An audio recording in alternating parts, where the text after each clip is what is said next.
Good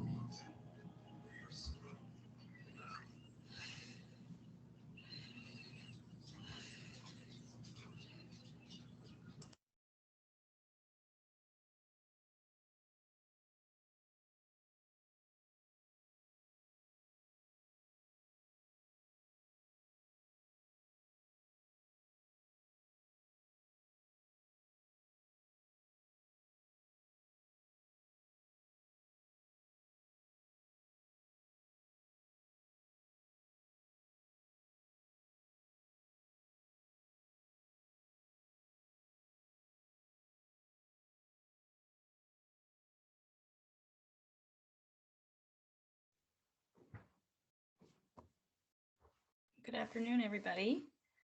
I see we have a few people here. I am Tara Mahoney, and I don't know if you can, everybody hear me? Yes, I can hear you fine. Okay, thank you. I am from the Charleston Composite Squadron. I am the Education and Training Officer. And so we're going to talk a little bit about Volunteer University. A couple housekeeping things. This is a recorded session, and so you can come back and reference it later. Also, I do want everybody to feel comfortable asking questions. I know that this is, I mean, we've been doing it for about a year now, but it's a lot of information. There's a big learning curve, and mostly what I'm here for is I want people to feel comfortable asking questions. I am by no means an expert, but I have done a lot of research and put a lot of time and effort into it. So I want you to feel comfortable asking me any of the questions. If I don't know the answer, I will find out for you. So I'm going to start off with a brief overview, and I am going to share my screen here if I can find out how. Okay.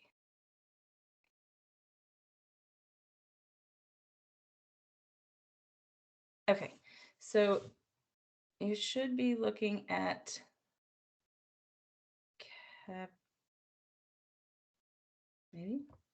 CapReg 40-1 attachment 2 is. Are you guys seeing that? No. Okay, there we are. Okay, how about now? Yes, ma'am. Yes. Okay, great. So I don't know how many of you are familiar with this, but this is just a one-page brief overview of how the different levels, what you need to accomplish in each level, and the awards that come with that. Most of you probably have already seen level 1, some of you level 2, and it's set up the same way that the old program was, but a few of the requirements have changed. It's pretty self-explanatory. Each level has these requirements. You can see them across the screen. But there's a couple things I want to touch on. There are, one of the most important things that I need to stress is that there are more requirements than just the modules.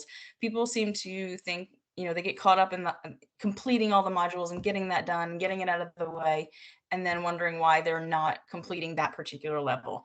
And if you look, there are different requirements. Level 1 is strictly just modules, but the other levels have other requirements. For example, level 2, you're going to need to earn the Jaeger Award, and you are also going to need to start exploring specialty tracks.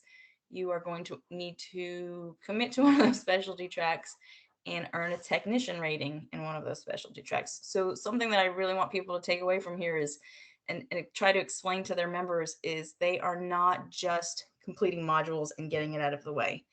And while we talk about that, I want people to understand that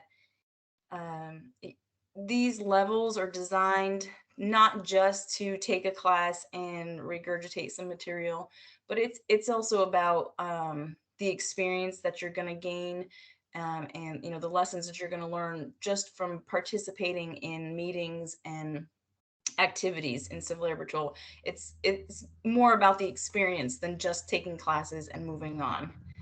So that's something that I like to stress. these levels are not designed to just rush through as quickly as you can and complete them. Some of them are even designed to take years. You'll see as you get up in the levels that you need to have a couple years in a staff assignment. So don't let your members make the mistake of feeling like they need to rush through these and complete them as quickly as possible. It is a really valuable thing to stay in your level and learn all you can learn about the different phases. So that's one thing I want to touch on. Another one is that your members, you know, I just cautioned against rushing through your levels, but your members must complete level 1 and level 2 part 1 for any promotion. So I will say that get your members to jump right in to completing level 1. So it's, you know, I cautioned against rushing through the levels, but level 1 is one of those ones that's just, it's full of your basics. It can be completed very, very quickly, and then they can move on and spend more time in the other levels. Let's see.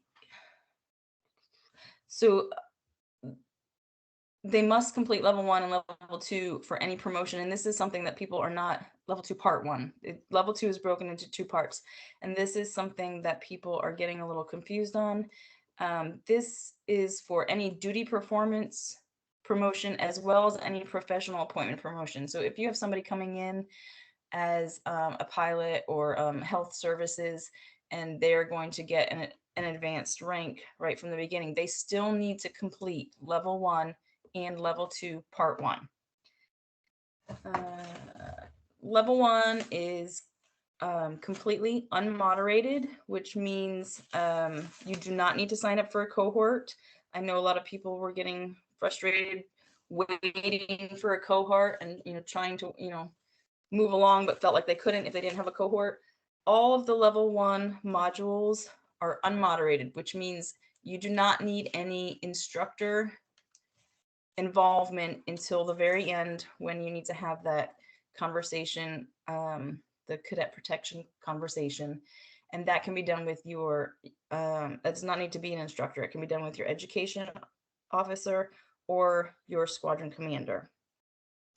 So you do not need a cohort to start level 1. So that's another reason that I would encourage you to right away get your senior members involved in level 1 right from the very beginning. So does anybody have any questions about any of those things so far?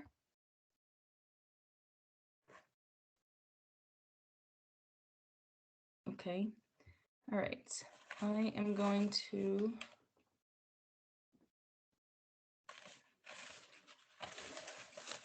now, I said that modules are not the only thing that are required in a level, but it is the one thing that takes up probably a large amount of your time, and it's the one thing that I get a lot of questions about. So I am going to talk quite a bit about those. There are 3 modalities for taking your modules. You have on-site, you have online, and you also have virtual in residence. Now, the nice thing about these different modalities, and I'm not sure a lot of people understand this, but you can mix and match those. You do not have to take all of your classes online in a cohort. You can do some online, you can do some in person, and you can do some with the new virtual in residence program. So I'm going to talk a lot about the virtual in residence program in a minute, but first off, you have let me get into one other thing first. All of these modalities need to be taught by a volunteer university instructor. I recommend that every squadron has at least one volunteer U instructor, but the more you have, the better off you're going to be, because you can have a variety of people teaching your different classes. If you are interested in becoming a volunteer university instructor, which I highly recommend anybody who enjoys teaching or has some, skills to teach, that they would do this, because the more instructors we have, the better off we're going to be. I'm going to share a different screen, and I'm going to show you where you go to sign up for this.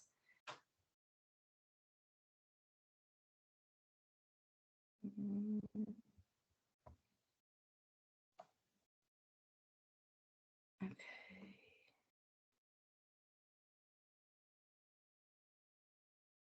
So you're going to go to the national page.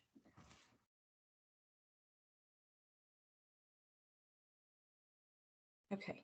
And under the members tab, there is an education and training tab, and there is a volunteer university. Select that. And this website is a plethora of information, and I highly recommend just coming on here and looking through some of this information, because there's just so much to learn. So this is the Volunteer University website web page, and if you scroll down here, there is a 3-step process to how to become a volunteer university instructor. It is you have to apply, and then they will approve your application, and you will take some courses in Axis. I think when I did it, I also took some in person virtually. So it was, we had an instructor, but it was on like Teams or one of those platforms. And then you will have a conversation with a university instructor, kind of going over how it's going to work, and what you need to do that. It's not hard. It doesn't take a ton of time, and it really would benefit everybody from your squadron level up to the wing. So I would highly recommend, as many people as you can talk into that, get them involved in doing that. So let's go back and talk about the different modalities. We have the on-site modality, which I think that's probably the most effective for me. I'm a hands-on learner. I like to have that interpersonal relationship with the teacher. It's easier for me to absorb that information. I think a lot of people do well that way. So you'll have an instructor, they'll teach you your class. Once you have completed that module, the instructor will go into your training record, and they will bulk upload all of your everybody's module, and then you will see that in your training record that that's been approved. So that's just one way. That's your on-site in-person modality. The next one, which is the one that I think is causing the most confusion right now, is the online modality. And in order to do this, with the exception of level 1, you need to sign up for a cohort. I will also show you how to do that. And a cohort is nothing more than a group of people all working on the same level and the same modules that you are working on. New cohorts start at the beginning of each month. So when you sign up, you may have to wait a little while to get approved and put into a cohort. But in the meantime, you can go into Axis and work on the unmoderated modules. First, let me show you where to sign up for your cohorts.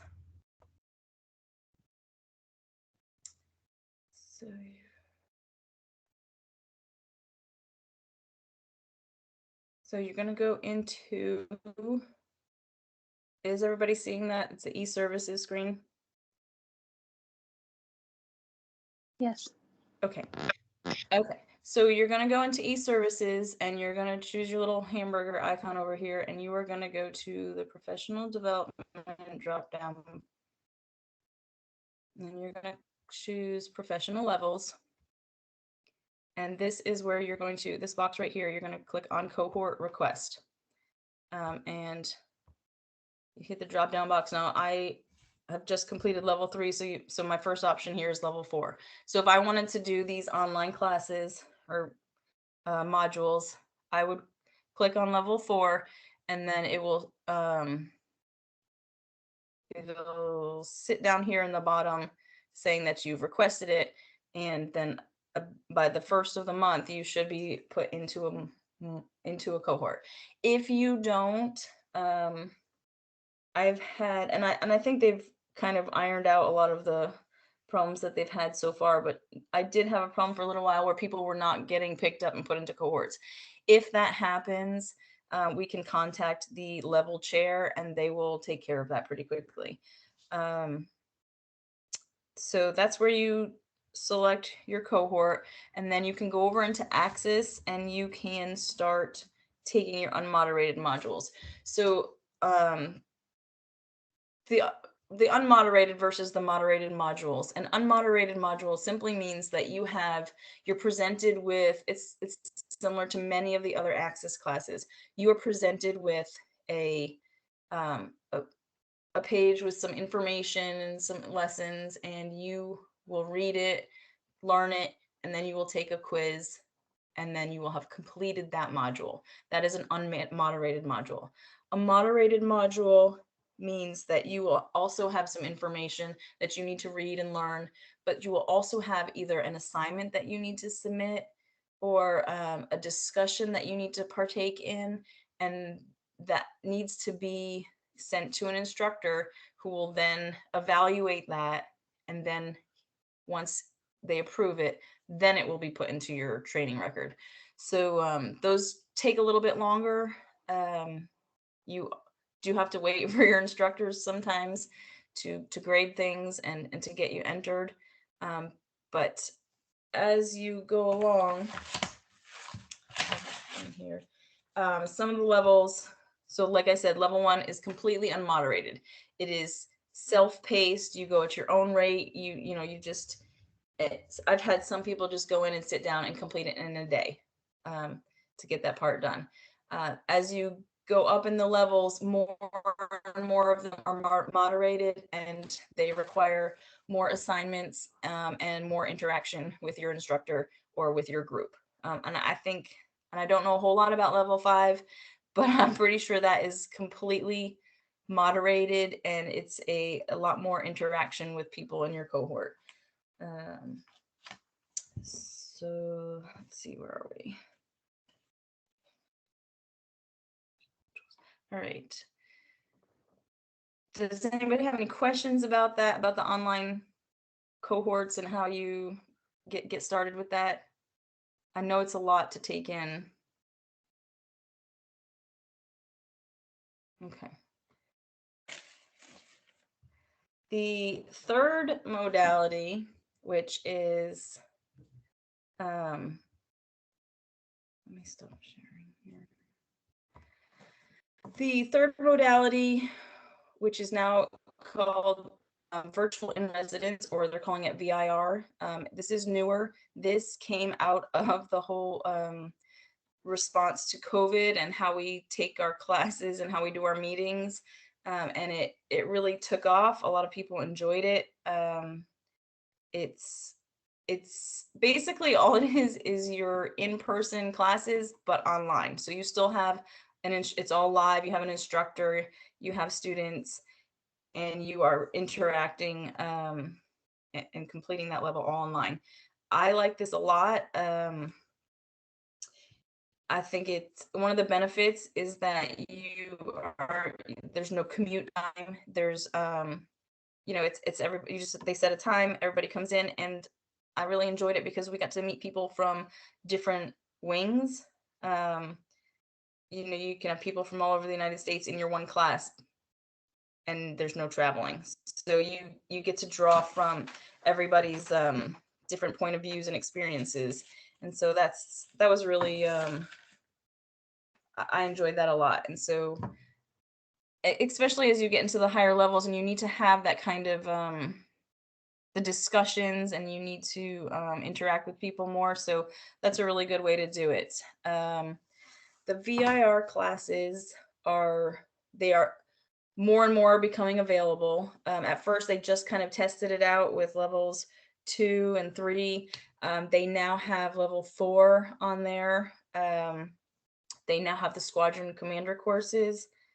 I just completed the squadron commander course with the Virginia wing. They did kind of a half and half. We did, and this is what I was talking about, how you can split your different modalities. We did 1 day of online VIR type classes and completed about half of the modules. And then the following week, I went to Virginia and we did an in-person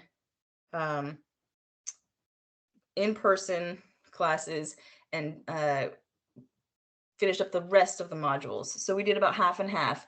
And so in 2 days, I completed the squadron commander courses, and it was a very, very good class. They did a really good job, and I really enjoyed that. So I would recommend looking into that online type class. Let me show you where you find that. This is they have a new link on the national website. Let me share my screen again.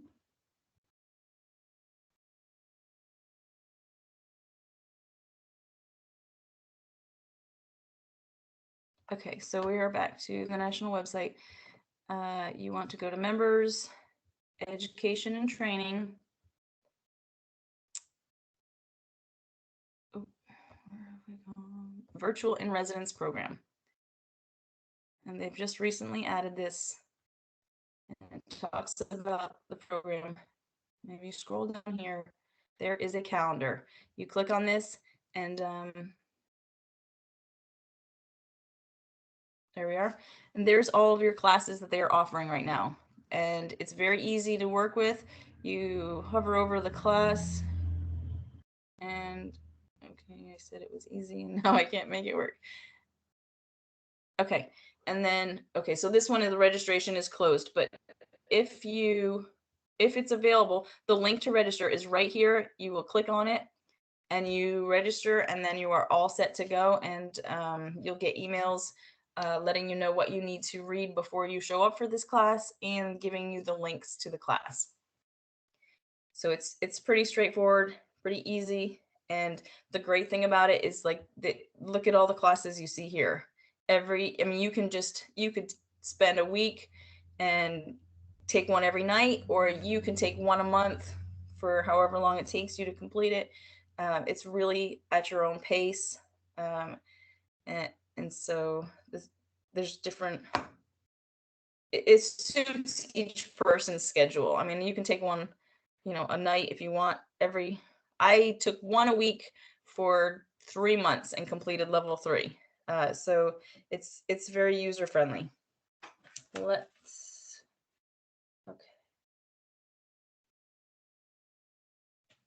All right. I also want to go into, does anybody have any questions so far? Yeah, Lieutenant Mahoney, this is Lieutenant Colonel Olson. How are you? Good, how are you? Good.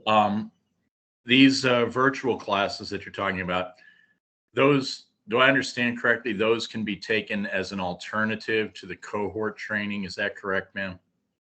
Yes, it is. You do not have to sign up for a cohort at all. If you can get those classes in person or through the VIR online, you do not even need to register for a cohort. Thank you very much. You're welcome. Okay, let me just go back to, okay. So the next thing that I would like to talk about is your training record versus Axis. I get a lot of questions about this, and I think that there's a lot of confusion. When you sign up for a cohort, your classes are generated into Axis. So you take each module. This is only if you're going to do it online in the module, if you don't want to take them in person or through the virtual in residence program. You will take the class in Axis. When you complete that class, it will automatically update your training record.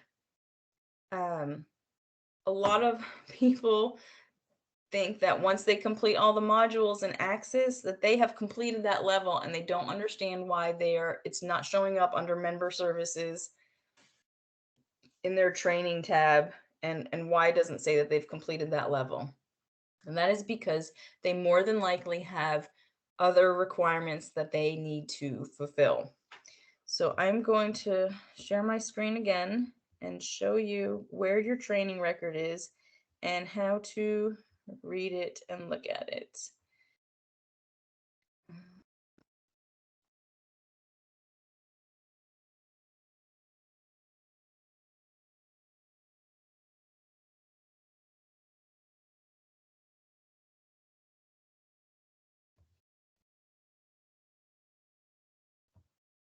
Okay, so we're going to go back.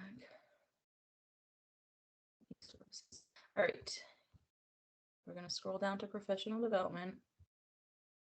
We are going to professional levels, and then you're going to want to click on professional levels. You're going to put, it's going to automatically generate your CAP ID. If you're a professional development officer and you're looking for somebody else's, you can use this, put their CAP ID in here. You want to select the level that you're working on. So I've just completed level 3. So I will choose level 4. And this is your training record. So this has every requirement that you need to complete level 4. As you can see, I don't have anything completed yet. So each group has a certain number of tasks. This one has 1, and you can see I've had 0 out of 1 done. And all of these are the titles of your modules right here. Then you're going to also have other things, other requirements. And this is where these things don't show up in Access. It has nothing. Access is simply a tool that you use to take your classes. It is not your actual training record. So you can show that all your modules are complete in Access, and you still have tasks that need completing here in your training record. So this is serve on a staff at approved activity for level 4. So, I mean, you can see I've not completed that yet, but there are several different requirements like that in each level. These are all modules. These are all modules. There are going to be some things, presentation requirements, so that's a different task that you're going to need to complete. You need to get a master rating in your specialty track. This is going to, I believe this one automatically updates. Well, see, you can see this one automatically updates just simply because I am enrolled in e-services as the professional development officer, and so it is automatically generated to my training record that I have done that for 2 years, and so that shows up as approved. There are going to be some things in your training record that you are going to need to upload. So for example, let me go back to level 3. I've had several people question this. Level 3 has some requirements like attending a conference like today. This will count towards some of your requirements for level 3. Okay, here's a good one that I get a lot of people question. Mentor a member through level 1. In order to complete level 3, you have to help guide a member through their level 1 training. The uploaded file, I simply took and you see in the comments over here, it says, I mentored senior member William Cooper through level 1. And I simply took a screenshot of senior member Cooper's completion of level 1 and uploaded that to the file. And then your education and training officer can approve that. And then I think it goes to your squadron commander. So and then here it is, attending the wing, region, or national conferences. Those, I just uploaded my certificate also for the national conference. And then I think this one I'm not sure if I can see it. Okay, anyway, it's a letter saying that just lists all the members that attended the wing conference, and I just uploaded that as well. And then your squadron commander or your education and training officer can approve that. Let's see what else did I want to cover here. I'm sorry, does somebody have a question? Yes, ma'am. You've had Miss Amanda's hand up for a long time. Just wanted you to. I apologize. I am not very proficient in this. So I also see that somebody's asking questions in the chat box. You'll have to forgive me. I am not very proficient at Teams yet. I am learning. Okay. Weird. I don't know if I'm brave enough to teach a class at the West Virginia. Oh, listen, I am not brave enough either. Okay. I see that she said that she didn't know if she was brave enough to teach a class at the West Virginia Wing Conference. This is not my strong suit, getting up and talking in front of people, but I really have a heart for the professional development. So don't let that slow you down. Who else had a question? Did Amanda Smith still have her question? And if she doesn't, please just take your hand down. Thank you. I do. I didn't really have a Oh, question. Okay.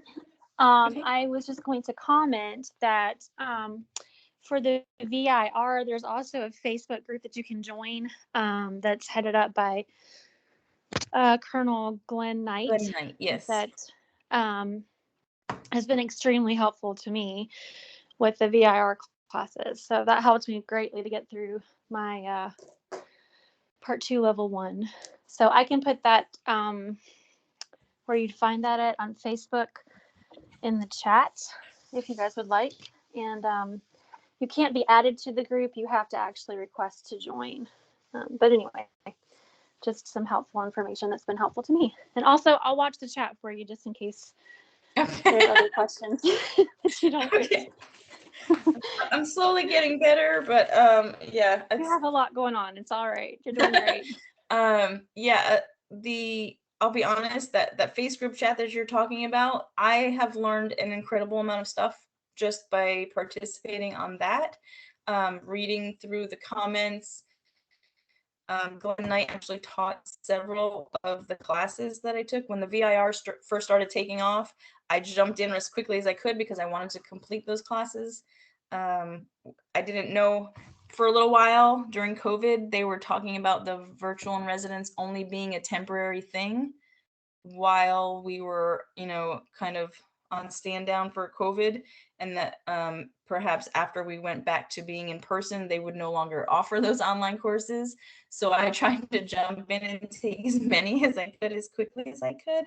However, it really looks like that is now going to be it skyrocketed. It was extremely popular. People really enjoyed taking them that way. And so I think that it's going to be here to stay for quite a while. And honestly, that's probably my favorite way to take the classes. Like I said, I'm kind of a hands-on learner in person. I have a hard time retaining the information if it is just read it. It's kind of dry. So I struggle with retention that way. So the in-person and the VIR, it makes a huge difference. You really get to know people. And it's neat. You make friends from different wings, and then you see them in different classes, and you're like, oh yeah, hi, I remember you. And you have some good conversations. I like it better too. You can ask more questions. It's way more interactive. At first I was a little hesitant. I wasn't sure how I would like it, but everybody's really practical and down to earth, and it became like a little community. So I would highly recommend that modality for people. I very much so agree with you on that. And one other comment, usually when those classes are up, there's usually only 15 spots or so available. So if you're interested in them, you should hop on there and as quickly as you can. Yes. But yeah, and also they'll send you an email ahead of time with the reading requirements, and they do actually whoever doing the class does keep track if you have participated or not. So you really do have to like chime in and participate in the conversation. Otherwise, you've wasted your time. Right. Well, they'll call you out too. If you haven't answered anything the whole time, they will call on you like a kid in school. Yes. So they will Yes, draw so- you in. Yeah, and they will get you participating. Answer quickly. So it's all in all, it's very good. Like I said, I am not great at getting up and talking in front of people, and I have learned to overcome that a little bit just by taking those classes. It's really been a good thing, and I do think it's here to stay, and they are expanding the things that they're offering. The SCC class class that I took was one of the first, and then if you look at the calendar, they are offering that more and more often now. And there is also a link in there on the page if you are interested in teaching some of those online classes. Get involved with it. The best way to learn this, the only reason I know what I know about this program is because I just jumped in and did it, and asked a lot of questions. I am still asking questions. So I would definitely, if you are interested in the least in teaching a class, we do need instructors. The one thing about the instructors is that in order to instruct in a level, you have to have been in that level for a year. So where I just completed level 3, I will not be able to instruct in level 3 until this time next year. So we really need some people who have gone through some of the higher levels to become instructors so that we can keep moving forward as squadrons and as a wing. Otherwise, we're going to be kind of dead in the water. So I would definitely recommend encouraging anybody in your squadron who has the least bit of interest in teaching a class to go ahead and sign up for those instructor classes. I did it, and I can't, I'll be honest, I don't really remember it very well. It was over a year ago is when it first started, and I know there was, and I think things have changed a little bit too, because I know that they are still working on making changes and improving. The learning curve was big, and it affected everybody. So don't get discouraged if things aren't working well. I think everybody is kind of learning at the same pace and just getting into it. So don't feel like you don't know anything about it and you don't want to just jump in and do it. It's worth it. I know that a lot of people struggled at first with the new program. Nobody really seems to like change, but I do think it is going to be a very good program.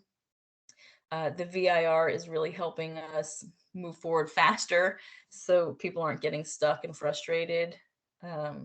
So I would say if you are interested in it, try to do that.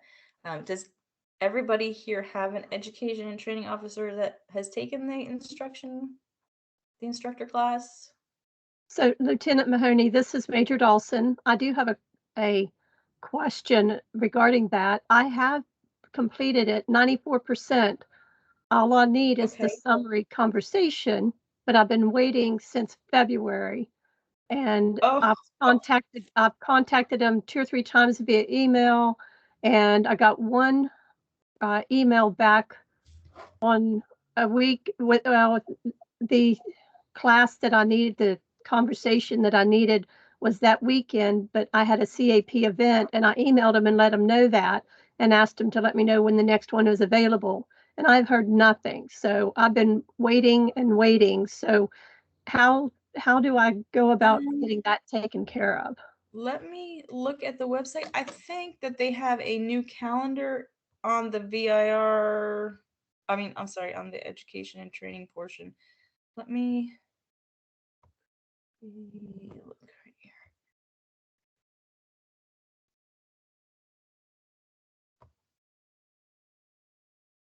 Okay, step 3, after completing the online portion of the instructor course, sign up for this step using the volunteer unit. Is this where you signed up for that using the Volunteer University Summary Conversation Calendar and sign up? I believe I did it. I think I sent an email because this would have been back in February that I sent it. I think it was April that is the last time I heard from anybody. It was a Becker, if I remember correctly. Okay, I'm on the website, the national website, and I'm not sharing that with you, I don't think. Here we go. No, So don't say anything yet. So this is showing that there's a link here and it says Volunteer University Summary Conversation Calendar and sign up. And when Okay. and so I would try and there's not a whole lot on there at the moment, is there? Okay, so it looks like the next one is Monday, the 27th at 6 p.m. Are you seeing my screen? I'm seeing the step 1, step 2, step 3. I don't When you see a click, calendar though. okay, there's a link on, oh, I see, because it opened a new thing and so it's no longer sharing that. Okay, there's a link under step 3. When you click on that, it takes you to the calendar that shows when they are doing those summary conversations. And I'm showing that the next one that is happening, and it kind of looks like that's the only one for a little while, is, oh no, that's September 27th. Okay, let's. Yeah, like I said, I started it last October. Okay. I was one of the first ones that signed up, but it's just, I don't know. I don't know if I fell through the cracks or what happened. I'm not sure. Let me reach out to some people and see what I can find out. Well, I can try to find that link through the Volunteer University Summary Conversation Calendar and sign up. I'll follow that because, you know, the emails haven't helped. So No, and to be honest, I'm looking at the calendar right now and I'm not seeing any dates for this month. So, Folks, um, Chief, so you don't lose your time, we'll take her name and we'll go ahead and contact her back and help her out. But we don't want you to lose all your other valuable, great information. well, I'm actually getting close to the end here. I like to leave the last 15 minutes open for questions. Is there anything that I did not touch base on that you guys have questions about? Because I know this is a ton of information, and where I'm coming from, I tend to forget some of the things that I just take for granted and know in my head there. So are there things that I should cover? Hey, Tara, Tara, this is Sandra. Can you hear me? I sure can. Okay. One thing that they are working on now is an in-residence level 5. So that is something to keep an eye out for those of us that need level 5, because the online cohorts for level 5 are a nightmare. So I'm hoping that this in-person one for level 5 will happen, but that's just something for everyone who's working up there to keep in mind and watch out for. Okay, wonderful. Yeah, like I said, level 5, almost all of them, from what I understand, almost all of the levels are moderated. So none of them are just, learn some information and take a quiz. It's all interactive. And I do find that the cohorts are kind of a struggle to get through and to complete. So that would be wonderful if we could do that all online. And like I said, every day they are adding more and more of the classes for the different levels, and including the squadron commander classes and the regional commander classes. So anybody who needs any of those things should keep checking back with that calendar, because it gets updated regularly for those classes. Tara? Go ahead. Yeah, this is Colonel Raymond Feliciano. Hi. I just put in there in a chat that from personal experience with the level 5 cohort, that for the most part the items were well done, but then there were certain spots where you're dependent on getting information from region staff offices, and they were less than cooperative. So that could be very frustrating. In fact, between that and my many time constraints, I said, I'm going to put mine on hold. And Okay. so hopefully they will do an online or in real person for Well, and level that's 5. yes, I agree. I think that would be wonderful. And that's the advantage, I think, to having the different modalities. If you find that you come across that you get to some of those modules and they're just not working for you, you can choose to do that in a different way. When I started level 3, I started by joining a cohort, and it was at the very beginning. And some of those requirements were that you participated in an online discussion. Well, when there are only 5 people who have taken the modules, there's no discussion. There's not even, I mean, there's nothing to discuss because there's only 2 comments in there. And so it was very difficult to complete those modules through the cohort online. And so it was at that point that I started looking at the in-person or the VIR classes. So I completed quite a few through one modality, doing the cohort and the online thing, and submitting some assignments. But there were some modules that I just could not complete, or I just could not get an instructor to grade and submit. So I chose to take those outside of the cohort. And there's no, you can even join a cohort and still take classes elsewhere and mix and match them. All that matters is that your training record is updated. And like when you take, and if that's your responsibility, you need to make sure that when you take a virtual in residence class or you complete a module, that your training record is updated, and make sure that you have that approved in there, because you want to make sure that you're getting credit for those classes. And so you should do that right away too. You don't want to come back 3 weeks later and say, hey, I took your class and you did not approve me for that class, because they're going to have a hard time going back and making sure that you actually were in their class and took their class. So the best bet is to just, every time you complete a module, make sure it shows up in your training record. Keep track of your training record. It's just like in operations in your SQTRs. It's your responsibility to make sure that you are up to date and that you're really getting everything that you're putting into it. So definitely check your training record on a regular basis when you are working in these different levels, so that you are really getting the most for your effort. Does anybody else have questions?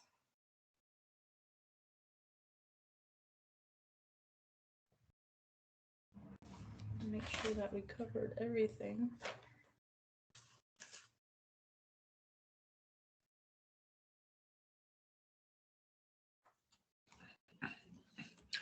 Hey, Tara, this is Yes.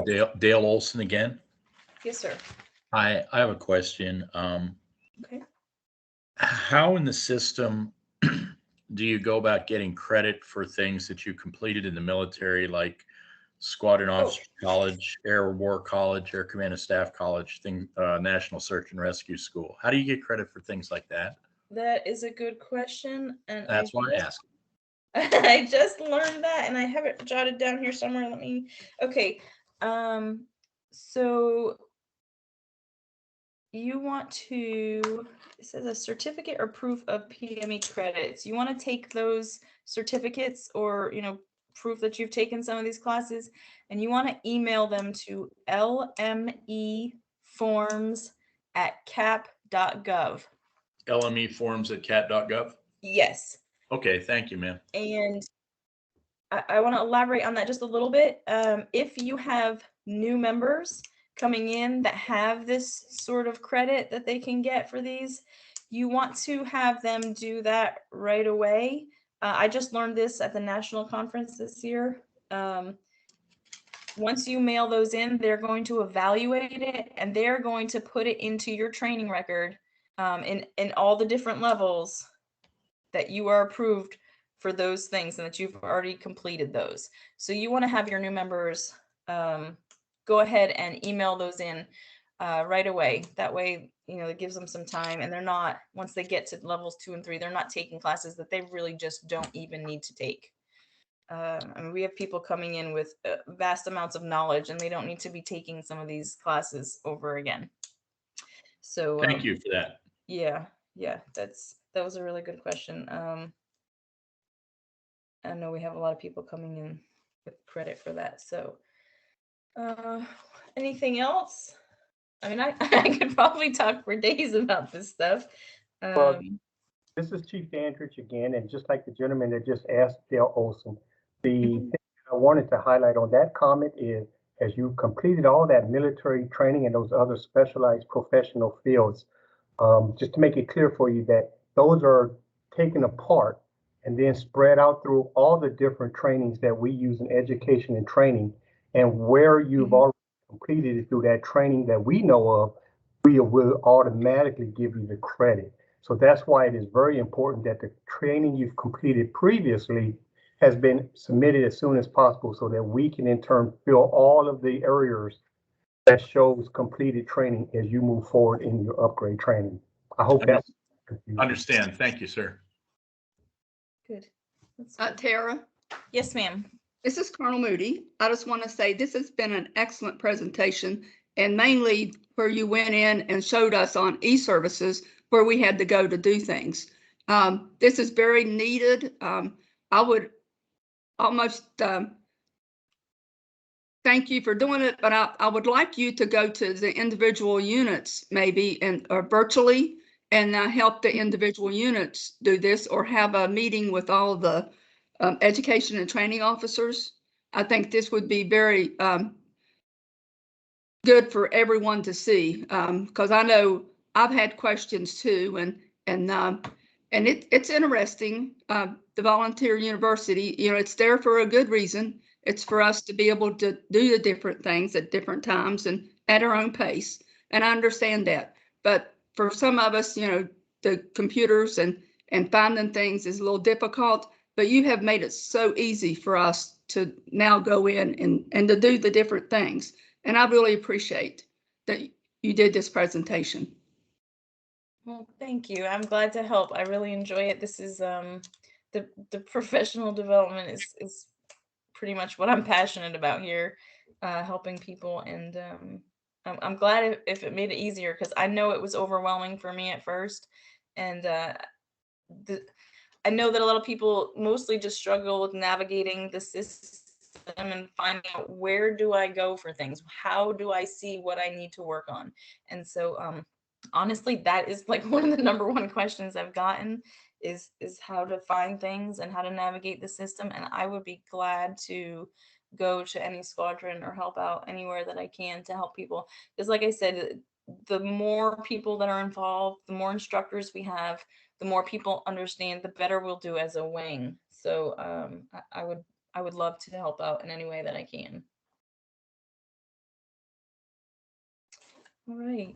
Does anybody else have any questions?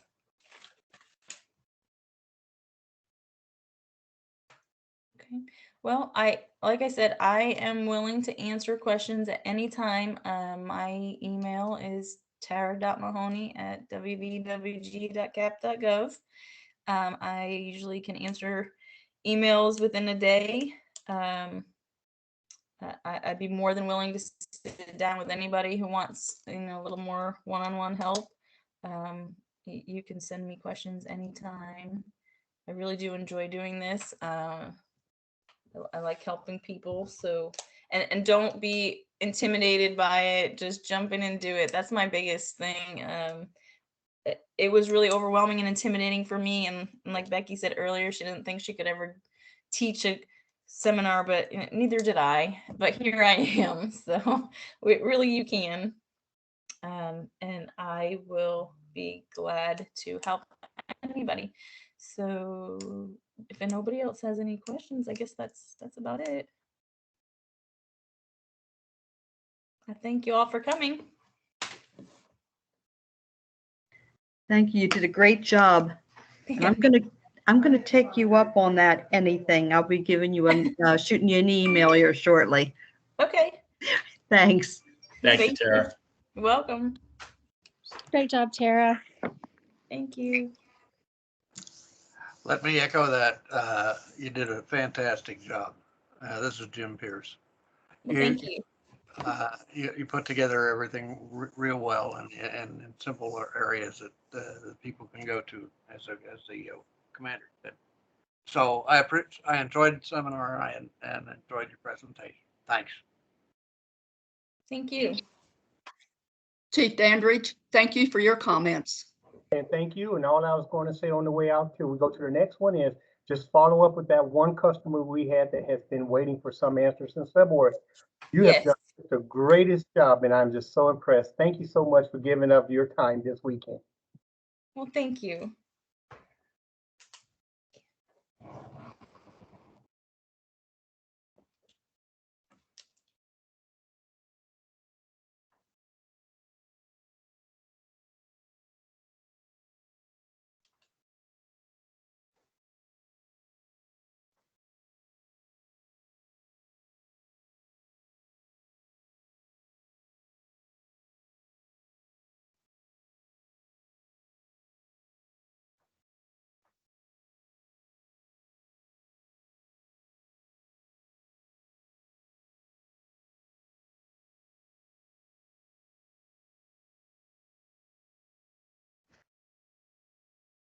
I was getting ready to leave to go to the next one. I just realized we're at the end of it. Oh, I wanted more.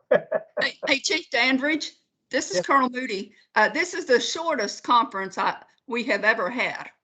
Yes, ma'am. I was getting ready to leave and go to your very next session. It's been so great. Thank you so much for allowing me to be a participant in it. And I think you guys did a great job. So I am so happy to have been able to spend part of this time with you. And your folks have done just an amazing job, ma'am. Well done. Well, thank you so much, and I will let the rest of our presenters know that. And Yes. you're always welcome in West Virginia. Copy that. Thank you so much, ma'am. And may You're all of you have just a fabulous remainder of your weekend and continue to excel. Just be safe and have fun. Thank you, Chief.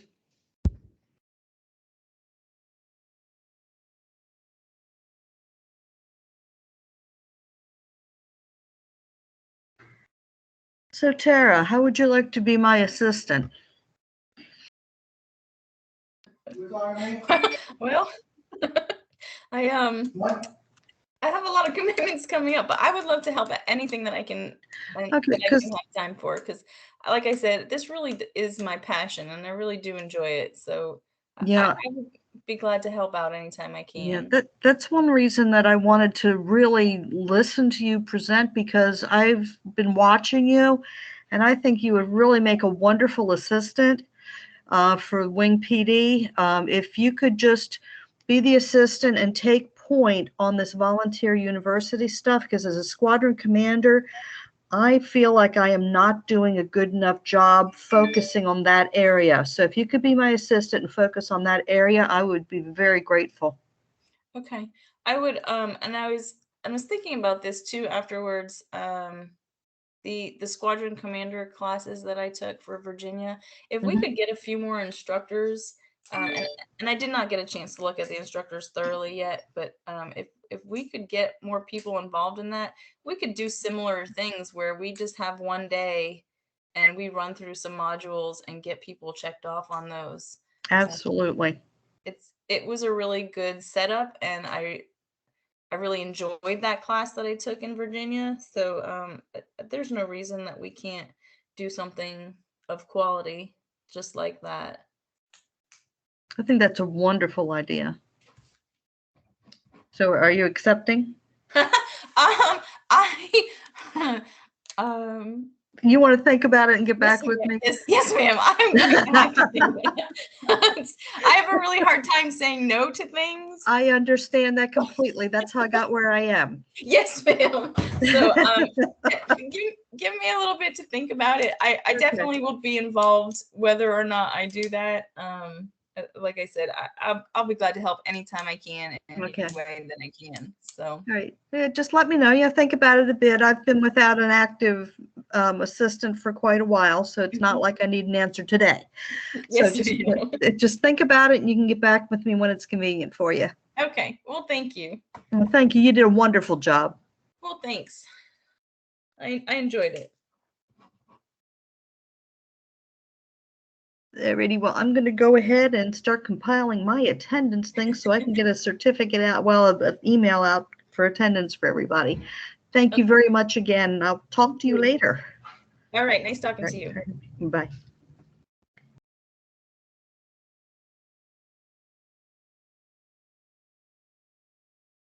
Tara, you did a great job.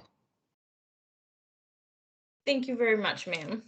And am I understanding you're thinking about being a unit commander since you took all these courses? Yes, yes, Debbie's been pushing me in that direction for quite some time now. So I think you're being an excellent thank you. squadron commander. So I really appreciate that. so anyway, just decide what you want to do about the assistant that, but also remember that if if you're going to be the squadron commander, that might, like she said, it you've got till what, March, I think. Yes. Is Debbie up in March, I believe? Yes. You can help us out till March if you want to. Okay. All right. And then you could slow down on the professional education and training. I'm sorry, we have to go over to that. Yes. Yeah, because a lot of people are still saying professional development. I still fall back into it sometimes. I do. Yeah, me too. Actually, I had to, when I did the awards, I had to think about that. I said, we switched it last year, education and training, and everybody said, no, it's professional development. So I actually went to Colonel Joe Winter, and he's over Volunteer University or education now. He's over all of it now. So, and he said, no, he said, it's education and training, even though it's not in the duty assignments. The duty assignment Right. still professional development. I know it does. Yeah. Yeah. And I'm like, oh, okay. We'll get there slowly but surely. Yeah. So anyway, thank you so much for everything you do. Oh, you're very welcome. I enjoy it. Thank you. Okay. Bye-bye. Bye.